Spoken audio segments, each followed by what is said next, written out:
इसके साथ ही सीएम नायब सैनी ने हरियाणा के लोगों को एक बड़ी राहत दे दी है। हरियाणा में बिजली बिल पर मंथली रेंटल को खत्म कर दिया है, यानी कि केवल यूनिट के हिसाब से ही बिल भरना होगा। सीएम नायब सिंह सैनी के इस फैसले का स्वागत किया गया है और इस फैसले को लागू कर दिया गया है। तत्कालीन सीएम मनोहर लाल के फैसले को इसी के साथ लागू कर दिया गया है। एक बड़ी राहत, क्योंकि गर्मी का मौसम है और ऐसे में बिजली का बिल आसमान छू रहा है।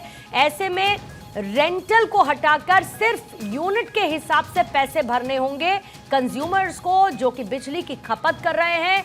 ऐसे में उनको एक बड़े बिजली बिल से राहत मिलती हुई नजर आएगी।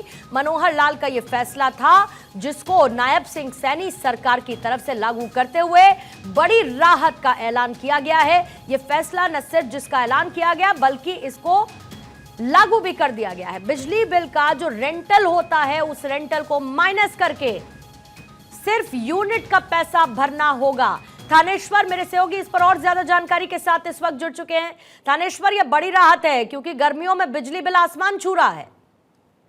बिल्कुल ठीक कहा आपने, ये बड़ी राहत है। 4 महीने पहले जो मुख्यमंत्री थे मनोहर लाल जी, उन्होंने विधानसभा में ये प्रस्ताव पास किया था। उन्होंने कहा था कि 2 किलोवाट तक का जो गरीबों, जिसे 2 किलोवाट जो गरीब कैटेगरी में आते हैं, उनका मैं मंथली शहरी और ग्रामीण क्षेत्र का मंथली रेंट खत्म कर दूंगा। उसके बाद इलेक्शन अनाउंस हो गया, तो इस आचार संहिता लगने की वजह से ये इंप्लीमेंट नहीं हो पाया था।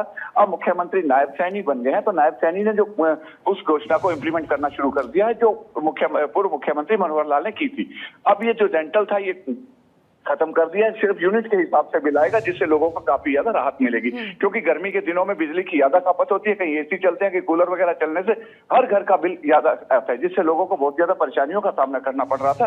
अब ये जो खत्म कर दिया गया, लोगों ने बहुत ज्यादा राहत की सांस मिलेगी लोगों को। जी बहुत बहुत शुक्रिया थानेश्वर आपका जानकारी के लिए। नायब सिंह सैनी की तरफ से फैसला अब लागू कर दिया गया है, जिसपे अब रेंट बिजली के बिल पे नहीं करना होगा, सिर्फ यूनिट के हिसाब से बिजली का चार्ज देना होगा।